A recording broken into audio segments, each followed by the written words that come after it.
Hola, ¿qué tal amigos? Bienvenidos a un episodio más de Lumen Podcast. Yo soy su anfitrión Joaquín Cordero y el día de hoy me siento especialmente emocionado de tener en Lumen Podcast a un gran amigo, alguien con quien he compartido tremendos momentos, aprendizajes y también muchísimas risas.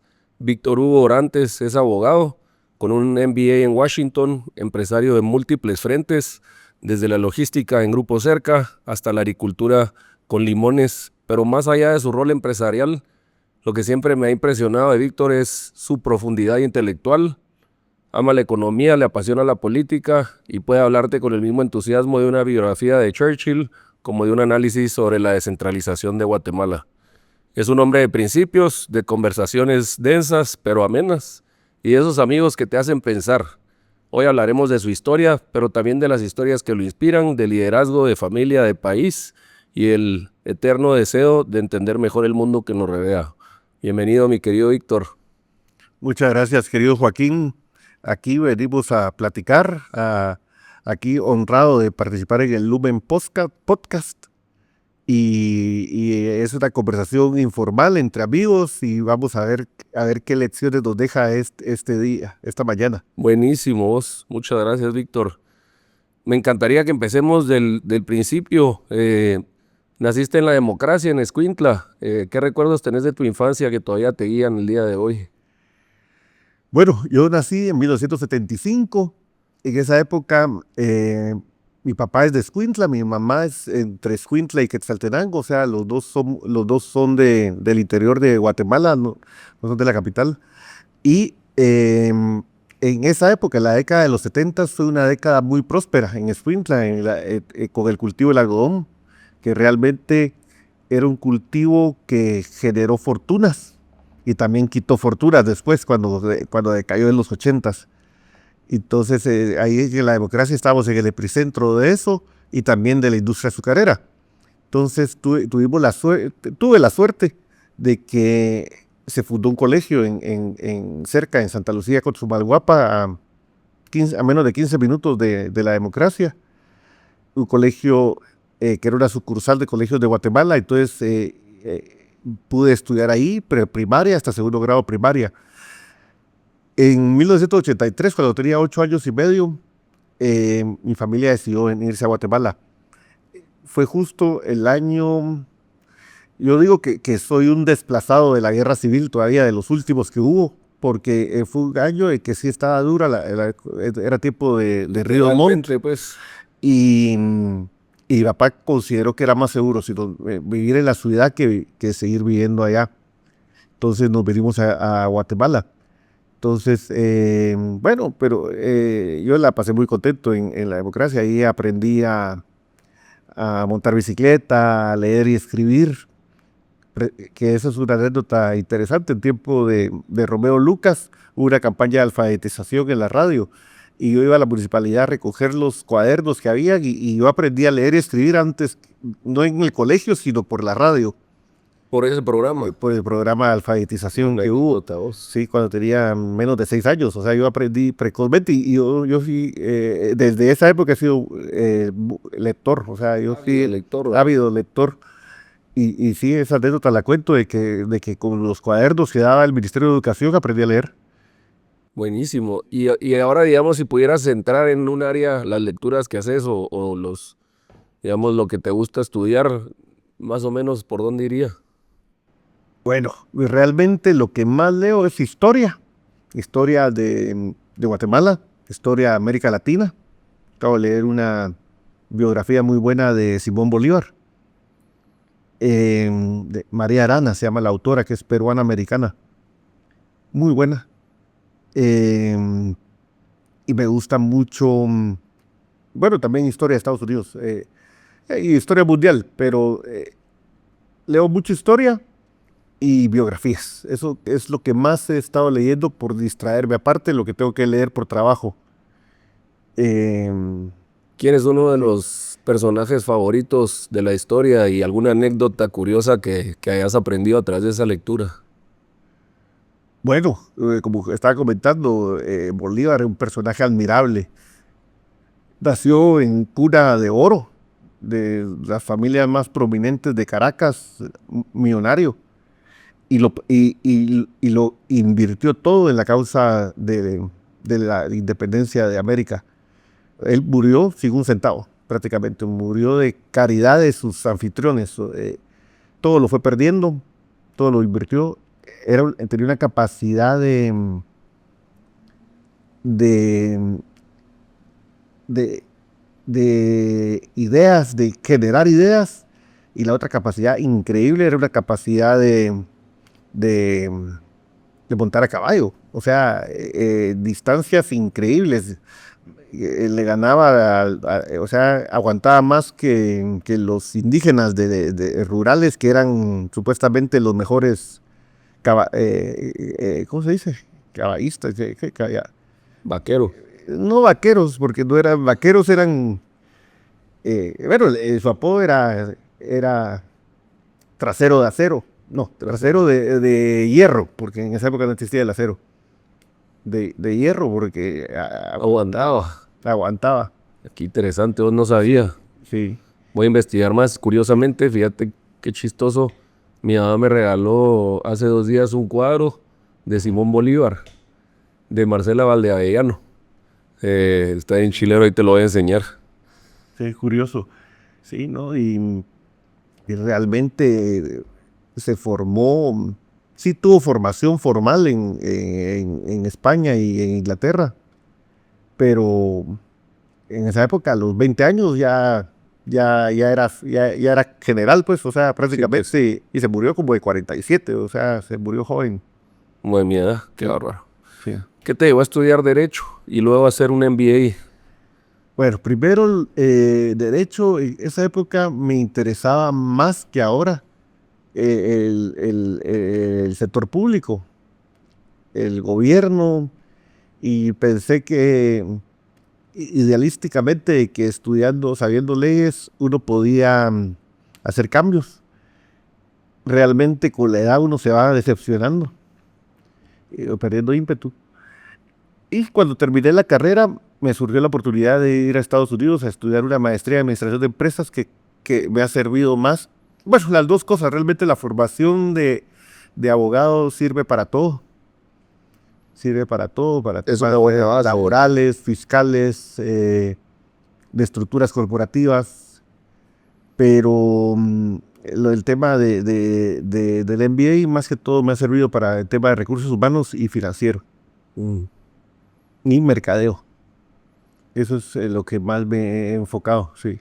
Buenas bases las dos, Buenas bases administración y y leyes, sí. En tema familiar, lideras finanzas, mercadeo y temas fiscales.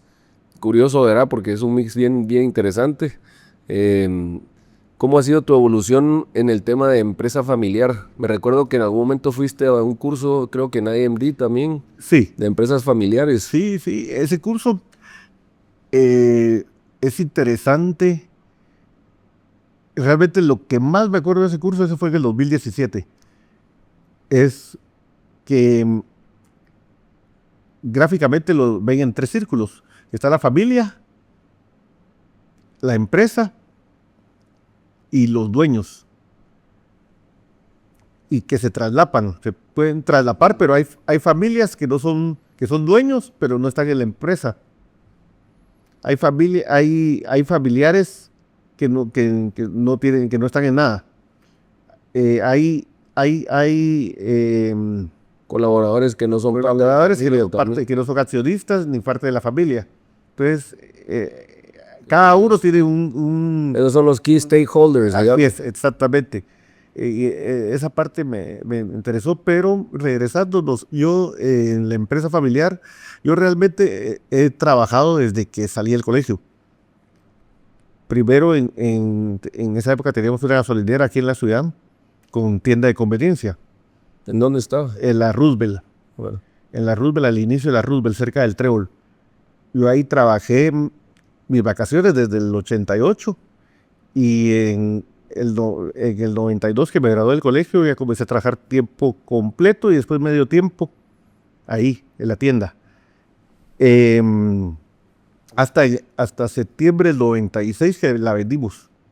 que surgió una buena oportunidad de venta. Y bueno, justamente hoy este reloj que tengo lo compré con mi indemnización de cuando vendimos Esa tienda. esa tienda. Esa gasolinera con tienda. Órale. Lo compré en Tikal Futura cuando estaba recién abierto Tikal Futura. No tiene 29 años. Entonces después comencé a trabajar en la empresa de transporte, cerca de S.A., que somos una empresa logística enfocada en temas de banano, aceite crudo de palma, y granos y combustible. Estamos basados en la democracia. Ahí están nuestras oficinas centrales, el taller de mantenimiento y nuestro predio central. Que tuve el gusto de conocer. Sí, así es. Y tenemos que ir de nuevo. Y tenemos operaciones desde la frontera con México hasta Puerto Barrios, Puerto Quetzal, básicamente y Petén. Esas son nuestras rutas. O sea, al altiplano vamos muy poco. O sea, la interamericana, digamos, esa ruta es la ruta principal que no recorremos. Ya. De ahí las demás rutas principales sí las recorremos. La empresa de transporte por diversificación, hemos crecido en agricultura. No solo en limones, sino en caña de azúcar, que es nuestro principal cultivo. Sí. Tenemos palma africana y palma de aceite. Ya me van a regañar el agremial que ya nos decimos palma africana, sino es palma de aceite. Y hule. Hule, que le decimos en Guatemala, pero en el resto del mundo hispanohablante se le dice caucho. Caucho. Caucho. Interesante. Sí. Tenemos esos cultivos y últimamente hemos incursionado en bienes raíces. Desarrollamos una plaza comercial en Puerto Barrios. ¿Qué se acaba de...? Se inauguró en agosto del año pasado. Excelente. Sí. Ahí tenemos 17 locales y un ancla grande que es Suma. Un supermercado. Regresar a lo que habían hecho también antes, ¿verdad? Porque aparte de la tienda de conveniencia, de alguna manera era... Sí. Este es otro modelo, porque aquí no operamos, sino invertimos y arrendamos. Ya. Otro modelo de negocio, no tenemos operación, sino solo recibimos rentas. Sí, pues. Órale, qué interesante vos. ¿Qué desafío representa liderar una organización de más de 2,000 colaboradores? Es una gran responsabilidad, es en el tema de tesorería, finanzas, que es lo que yo más le dedico tiempo día a día. Es un desafío pagar la nómina en tiempo, cumplir con los colaboradores, cumplir con los impuestos, cumplir con los proveedores, que todo es una cadena y todo es priorizar, estar también con los clientes, cumplirles en el servicio, pero también que los clientes te cumplan con los pagos. Eso es un manejo de calzar los ingresos con los egresos, y eso es mi trabajo diario. Con el tema de política, que vos, digamos, sos un tremendo conocedor, además de economía, ¿cómo ha sido el reto de operar en un país como Guatemala? Es complejo. En el 93, digamos, que transportamos banano de la frontera con México a Puerto Barrios, todos los camiones hacían, con sus respectivos pilotos, hacían 9, 10, 12, hasta 13 viajes mensuales, porque la carretera, el parque vehicular de esa época era bastante menor que ahora.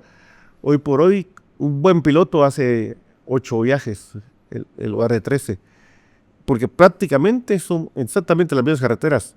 Lo único que ha habido en más de 30 años que se ha mejorado es la autopista de Escuintla-Palín, que ya no hay que pasar por Escuintla ni por Palín, que eso ahorita sería...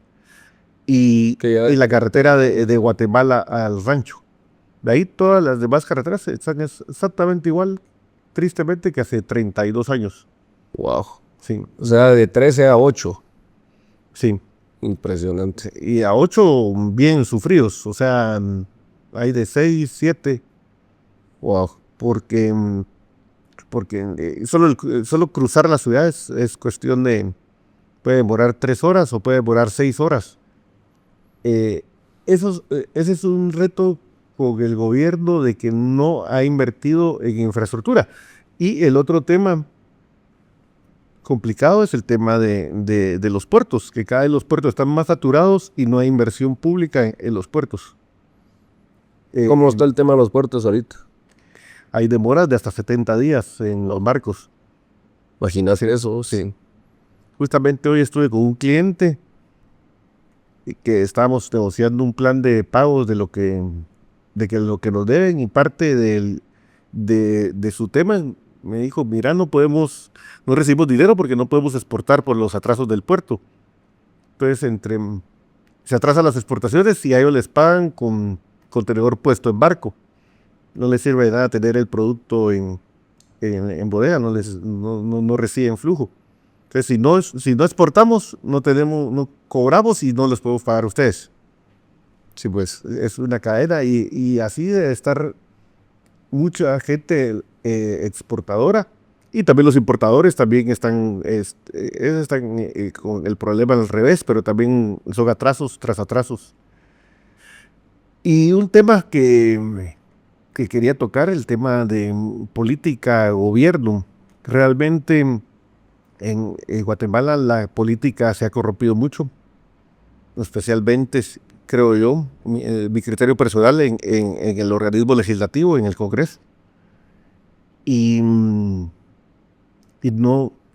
sin una reforma de fondo, que ahí hay, las rutas se sabe, lo que pasa es que hay muchos intereses perversos que no dejan que caminen. Lo que tenemos urgentemente que reformar en Guatemala son 3 leyes: la ley electoral y de partidos políticos, la ley de servicio civil, que es la ley que regula todo el tema de los empleados de la burocracia estatal, la forma de contratar, la forma de los salarios, los escalafones, todo eso, eso es urgente que se reforme. Los asesores. Exactamente. Y la ley de contrataciones del Estado.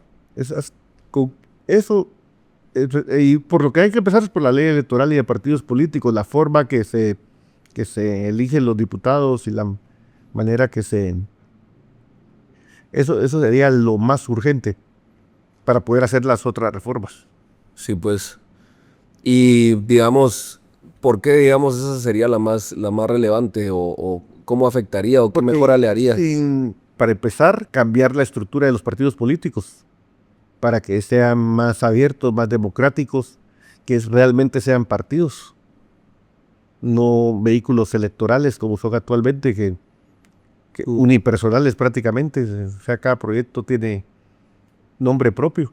Que nunca se ha reelegido un partido, ¿verdad? También, precisamente por lo mismo, no tienen ideología, no tienen bases, sino prácticamente es un caudillismo mezclado con dinero. O sea, debe que haber un caudillo que tenga dinero. Entonces hay que reformar la parte de partidos políticos, y lo otro es reformar la forma de elegir diputados, para que los diputados sean más representativos. Entonces, al mejorar la calidad de los diputados, se pueden cambiar las leyes de una mejor manera, o sea, mejorar las leyes. Y complejo, ¿verdad? Porque complejo.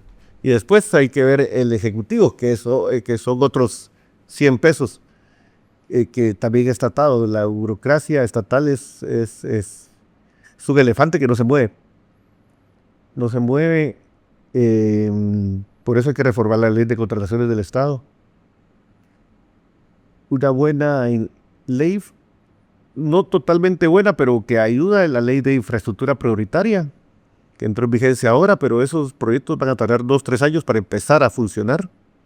Esos son temas económicos, pero lo que duele más del gobierno de inacción en el tema de nutrición crónica infantil, de nutrición infantil crónica, y el tema de salud y educación, realmente es lo que uno espera de un gobierno y ningún gobierno en la era democrática le ha invertido a eso.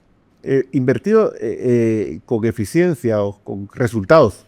Sí, pues. Sí. Vos y impresionante Guate también, ¿verdad? Porque, digamos, aún con esas ineficiencias de gobierno, igual con esa corrupción tremenda, igual con un montón de cosas que le afectan negativamente, ¿cómo ves vos, digamos, el tema de... Guate tiene varias ventajas. Una, tiene un sector privado fuerte que ha creído en Guatemala y ha invertido en Guatemala, realmente es admirable. Y obviamente lo hacen porque aquí ganan más dinero. Digamos, no es por, como dicen, mal de muchos, consuelo de tontos, pero realmente Guatemala está mejor que el resto de Centroamérica en retornos. Salvador, con todo, no ahora da seguridad física, pero no da seguridad jurídica. Y el costo subió muchísimo, Y entiendo. los costos subieron. Honduras es un desastre, Nicaragua también, Costa Rica es carísimo y no hay mano de obra, Panamá tampoco tiene mano de obra. Entonces, México es complicado, También Colombia el judicial también. ejecutivo. Sí. Entonces, básicamente, Guatemala se ha mantenido por el sector privado y un factor también que es importantísimo y que sigue ayudando a la economía guatemalteca es el tema de las remesas. Pero las remesas tienen un costo social, humano, terrible de desintegración familiar, básicamente. Y pues fuga de talento al mismo tiempo. También ¿verdad? hay fuga de talento. Y luego aquí también se va... Sí, ahorita hay escasez de mano de obra, digamos, en lo que nosotros estamos. tema de pilotos es complejo. Tema de mecánicos, de supervisores, todo eso. Hay, pero no quieren, son trabajos muy demandantes y prefieren trabajar en otros lados y es entendible, pues, o sea, es totalmente Sí, seguro. entendible. En tema de familia, siempre hablas con mucho orgullo de tu familia, de tu esposa y de tus dos hijas. ¿Cómo sentís que ha cambiado el liderazgo tuyo desde que sos papá? Ah, sí, es una alegría realmente ver ahorita, mis hijas están en una edad ya que ya entienden, ya no son bebés, sino son niñas. La grande tiene 8 años, la pequeña 7. Son ceguitas, son mi orgullo, pero también es un reto y una responsabilidad. Un reto educarlas. Bueno, las dos cosas, o sea, educarlas, pero tengan esa percepción que se lo merecen todos, sino que sean responsables, que hagan sus cosas bien. Y a veces uno se enoja porque van lento, no entienden cosas que uno piensa que deberían de entender ya a su edad. Y mi esposa me ha ayudado mucho, mi esposa la admiro mucho, tiene, ella, trabajó mucho, estudió mucho, es muy estudiosa, tiene un doctorado ¿En qué es el doctorado? en sociología de la Universidad de Salamanca y realmente ella me empuja a ser más exigente con mis hijas y a ser mejor como persona. ¿Qué valores sentís que aplicás en casa y también en la empresa? 2, 3. Bueno, son valores prácticamente universales. Uno, y que se los tratamos precisamente de inculcar a mis hijas. Uno un valor es decir siempre la verdad, la sinceridad. Eso es un tema de todos los días, de no recalcar que no se toleran las mentiras.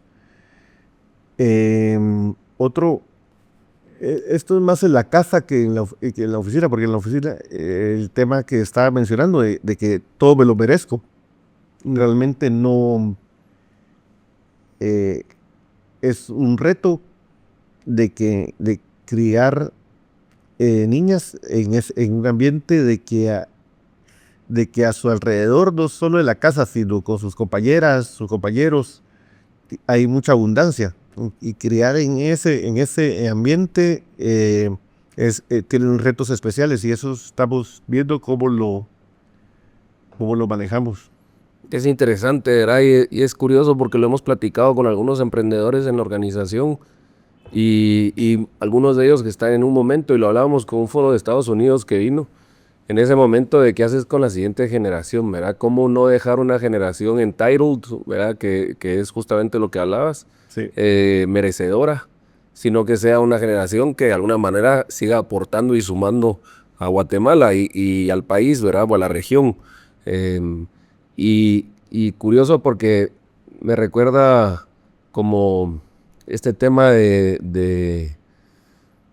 digamos, no me acuerdo cómo es el dicho del camello, era de mi hijo, yo manejé un Lamborghini y mi hijo va a manejar un camello, ¿verdad? Porque los tiempos difíciles crean hombres fuertes y los tiempos fáciles crean hombres débiles, ¿verdad? Entonces es interesante esa anécdota. De alguna manera, una generación que tiene la necesidad de picar piedra para prosperar y crecer y demás, pues digamos que tiene ese propósito súper sólido. A lo mejor uno en el momento en el que está en una condición futura distinta, puede ser distinto, ¿verdad? Entonces, ¿cómo hacer para crear eso, ¿verdad? Mi hija ahorita tuve la suerte de que desechó su trabajo por primera vez. Estuvo trabajando ahí en barista, 15 días trabajó. Medio tiempo también, ¿verdad? Entonces fue así como una probadita, pero le fue re bien. El tema de servir a alguien, ¿verdad? De llevarle su café a la mesa, de que la persona a lo mejor se queje, el tema de limpiar la tienda, de lavar los baños, ¿verdad? De hacer un montón de cosas que nunca había experimentado, ¿verdad? Y le pregunté cuál era un takeaway y me decía que pues ese tema de servir, ¿verdad? Que ahora a lo mejor vos vas a un restaurante y pensás diferente porque sabes lo que es estar atrás de la barra haciendo el café y demás, aunque haya sido una probadita, pues, pero... Buenísimo, sí. Y en ese camino me llama la curiosidad tu evolución, digamos, de cuando empezaste a emprender. Compartirnos un poco de esa historia, ¿verdad? Porque por un lado, digamos, venías trabajando desde que saliste del colegio en la empresa familiar. ¿En qué momento dijiste, me gustaría poner algo propio y arrancar un negocio nuevo? Sí, bueno, realmente la oportunidad me surgió cuando estaba en Washington con unos compañeros de facultad de montar un bufete, un estudio jurídico que ha sido un reto. Realmente el tema del ejercicio profesional de leyes es muy demandante, de mucha responsabilidad. A veces surgen problemas 10, 15 años después de haber hecho una escritura. Eso, y también es el mismo tema, obviamente en una escala menor de pagar nómina, de cumplir los impuestos, de cumplir con los clientes. De manejar recursos humanos, que es más personal, o sea, es un trato más personal porque tenemos menos, lo manejamos entre los socios, no tenemos un gerente de recursos humanos, no tenemos un gerente de mercadeo, sino todo lo hacemos, es una empresa más pequeña. Y viendo siempre negocios, invertir en bienes raíces, no siempre es bueno, pero aquí en Guatemala casi siempre es bueno. Es raro que no funcione, son rendimientos más seguros. Es de las cosas que menor riesgo tienen. Así es. Y Porque realmente la responsabilidad. Guatemala tiene una ventaja que es raro que una propiedad se deprecie. sí, es raro que Es se... raro. No es Casi no es como en Estados Unidos, que en Miami, digamos Miami, que todo el mundo lo medio sigue, de repente se cae. En el 2008, 2009 se cayó a un tercio de valor las propiedades. Y ahorita están al triple de lo que estaba antes de caerse. O sea, y pasa algo y vuelven a bajar. En Guatemala no sube mucho, pero sí hay casi siempre plusvalía. Sí. ¿Y la iniciativa con los limones, cómo empezó? Eso queríamos en ese momento fue una idea para diversificarnos de caña, que era lo que estábamos sembrando en esa propiedad. Y lo vimos como una oportunidad. Ha sido un reto, realmente es un negocio bien complejo porque cuando hay buen precio, la producción baja. Tenemos ahí más de 20 años de estar batallando, pero realmente ahí sí me apoya mucho mi hermano y hemos logrado, somos los únicos en Guatemala certificados 100% orgánico, cua- tenemos 5 certificaciones distintas que nos permiten exportar a Estados Unidos y a Europa sin problemas, más que los problemas normales de navieras, ahora aranceles. eh, y mercados, clientes. Estamos siempre buscando eh, mejorías. ¿A dónde exportas más? Hoy por hoy Estados Unidos. Estados Unidos. Sí, Estuviste exportando a Europa también, sí. ¿verdad? Y sí vamos a retomar Europa en este segundo semestre del año. Tuvimos una pausa como de 2 años de que estuvimos concentrados en Estados Unidos. No, vale. Víctor, y en tema de geopolítica global, ¿verdad? Son tiempos interesantes para estar vivos. ¿Cómo es lo que está pasando, el desenlace? ¿Qué crees que pueda uno imaginarse? Aunque es muy difícil, ¿verdad? Poder hacerlo, pero ¿qué nos puedes compartir de eso?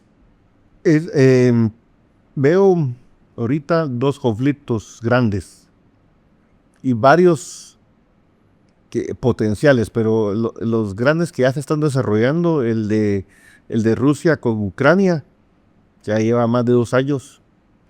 Es un tema que por lo que he estado leyendo en los últimos días, Rusia ya quiere estar, ¿cómo se dice? Doblando su ofensiva o triplicando su ofensiva porque ya quiere, ahorita es a ganar o A dejarlo todo en la cancha. a dejarlo todo en la cancha, como dicen en el fútbol. No sé si le va a salir, o sea, no sé si realmente Rusia es un gigante, no tan gigante, o sea, no es tan, no tiene el poderío que aparenta tener. O sea, cuando inició la guerra, leí un artículo de que por qué se estaban muriendo tantos generales rusos. Y es porque precisamente no tenían mandos medios, no tenían capitanes, mayores, gente. Entonces, los generales tenían que estar más en el frente de batalla, entonces se estaban exponiendo más y por eso se estaban muriendo. Algo que no pasa, digamos, en el ejército gringo. Y Vamos. resultaron no ser la fuerza que se esperaba Así también, ¿verdad? Con equipos viejos, tanques fregándose, un montón de cosas. Y lo interesante también de la otra parte en el tema de tecnología y de drones, ¿verdad? Cómo empezó la Rusia, cómo empezó la guerra Sí. con un tipo de ataques y cómo ha evolucionado 2 años después Sí, ahorita. no, increíble lo de los drones de los dos lados. O sea, el ataque que hizo Ucrania dentro del territorio ruso de drones fue una operación increíble, la logística y con poco costo hicieron un daño muy grande a la Fuerza Aérea Rusa. Pero también los rusos también están utilizando bastantes drones y usan portadrones, usan drones nodriza Que despliega. que después sacan sus... Wow. Sí, y usan... Entonces eso les permite también que controlan esos drones con unas frecuencias de no muy alto alcance, pero que no las pueden bloquear los bloqueadores de señales. Yo no sé mucho de tecnología, pero eso es fascinante. Pero sí, Ucrania es agredido, o sea, Rusia agredió a Ucrania. Y lo justo sería que por lo menos no perdiera territorio, pero realmente el desenlace de esta guerra no lo veo, no veo cómo puede parar. Ahora el más reciente, el de Irán, Israel, ahí todo depende si Estados Unidos realmente se involucra o no se involucra. Espero que no se involucre, porque si se involucra, sube mucho las consecuencias mundiales, petróleo en rutas, y aparte del drama humanitario y de muertes. Trump, con todas sus fallas que tiene, realmente no es guerrerista, y eso es una ventaja. Ahorita amenazó que iba a tomarse 2 semanas para decidir si invadir Irán o no. Yo espero que no lo haga. Y espero que realmente los israelitas logren destruir la capacidad nuclear de Irán, porque realmente un Irán nuclear no le conviene a nadie. Ahora otros temas así potenciales, el tema de China con Taiwán, que puede ser que se animen, y es un gran riesgo que corre Taiwán de que lo invadan. Yo sí lo veo. ¿Sí crees que puede pasar eso en los siguientes 6 meses? Especialmente un viaje ahí en noviembre. No sé si en 6 meses, pero sí en este periodo de Trump. Ya. Porque. Y el tema de microprocesadores ahí, Sí, tecnología. Y Que en que Estados Unidos que los chinos dicen que Taiwán es una provincia rebelde, o sea, no lo consideran como un país independiente, sino como. provincia, así nos dijeron cuando Sí. estuvimos ahí este año visitando 10 ciudades, como en 10 días de China, que si mencionábamos Taiwán, lo refiriéramos como la provincia de Taiwán, ¿verdad? Y es cabal como lo decís. Sí. Ese es un conflicto. India y Pakistán ya, Y Pakistán también, pero eso ya se enfrió un poco porque estaban tirando misiles y así. Sí. Creo que, y ahí es donde uno dice, gracias a Dios que vivimos aquí, ¿verdad? Porque sí. Aquí en América Latina, temas complicados. En Colombia está caliente la cosa con el atentado que le hicieron a Miguel Uribe. Un tema bien que tienen que excavar realmente. Como le dije a mi esposa, al que más tiene que proteger es al sicario, porque el sicario puede, para ver quién lo contrató, porque realmente es un muchacho de 14, 15 años que alguien lo contrató. y lo tienen, Así lo tienen. Sabes que en nuestros países normalmente ese tipo de personas las matan, sí, para pues, que no. digan quién fue. Así es. En Nicaragua, la dictadura de Ortega Murillo, sí, tenaz. Ahorita murió doña Violeta de Chamorro, y el exilio, pues no pudo pasar sus últimos años en Nicaragua. En México el tema del narcotráfico es serio. Aquí en Guatemala también es serio el tema del narcotráfico. Cada vez más, ¿verdad? Como suena cada vez más. Así es. Y en México el tema también político está bien candente, ¿verdad? Ahí con las elecciones que hubo para hacer el cambio. La plata, ese tema de jueces electos popularmente no 10 millones, que es como el menos del 10% de la sí, población, creo que salió es que era complicado votar, o sea, eran listas de listas de listas, o sea, uno Había que llevar había chivo. que jugar totito. Sí. Sí. Vos, si tenés algún hábito que crees que te ha cambiado la vida. No es hábito, sino tal vez más un rasgo de personalidad que me ha ayudado en la vida. Es que he sido siempre muy social. Sí, tenés unas relaciones sociales impresionantes. Buenas relaciones, mantengo buenas relaciones en esa gente. Parte de eso también es que procuro guardar mi imagen y no quedar mal. Y eso me ha servido para un montón para negocios, para temas personales, familiares. También he tenido pérdidas por lo mismo, porque también tiendo a ser muy confiado. Y aún con mi formación jurídica de abogado, aún así debería ser más desconfiado. Y a veces me confío de que si quedamos en algo que me van a cumplir, y a veces no cumplen. Uno queda en la letra chiquita. Sí.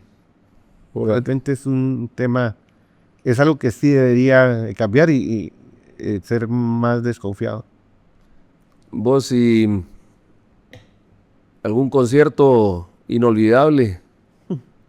Bueno, justamente el martes estuve en Houston y fui a ver a Shakira con mi hija pequeña. aparte que el show bueno y todo, me emocionó muchísimo verla a ella emocionada. O sea, realmente yo creo que es algo que no se le va a olvidar. No es el mejor concierto que he ido, pero sí fue el mejor. Era de ir solo con mi hija pequeña. Qué lindo. Sí, realmente sí. Si pudieras moverte en el tiempo y darle un consejo a Víctor Hugo, joven, que estaba saliendo del colegio, ¿qué le dirías?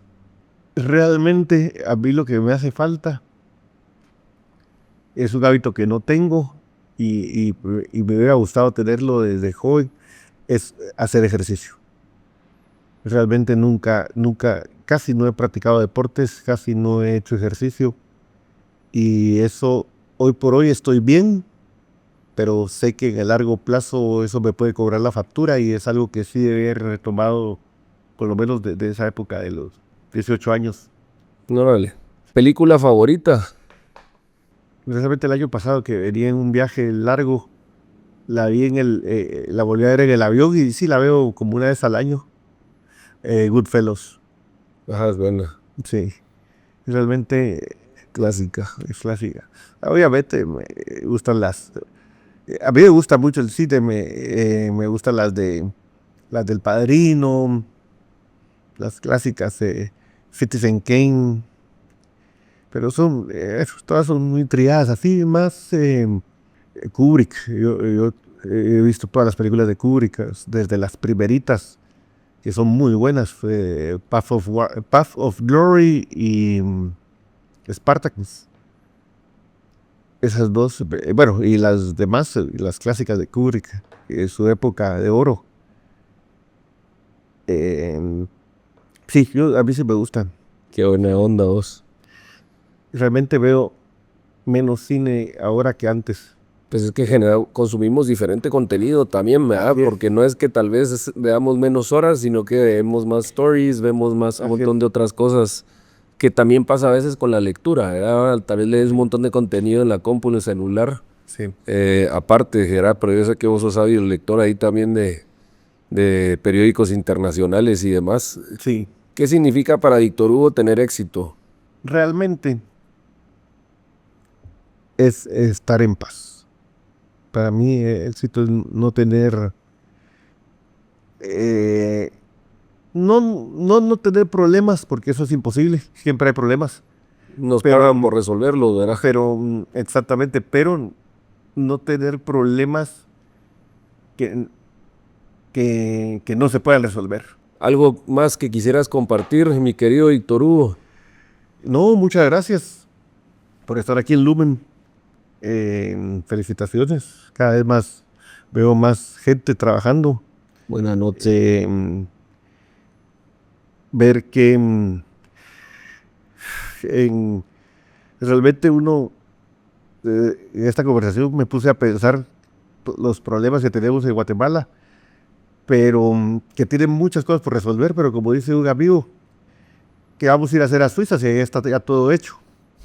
Qué aburrido. Qué aburrido. Aquí está todo por hacer. Entonces es parte de, hay que, como dice Teneban, para adelante, ¿o cómo es? Take it easy para adelante. Para adelante. Así es, no queda de otra voz. Así es. Pues mi querido Víctor, gracias por esta conversación honesta, profunda y necesaria. Escucharte es un recordatorio que el liderazgo no solo es de cifras o resultados, sino también tener responsabilidad, país, raíces y visión.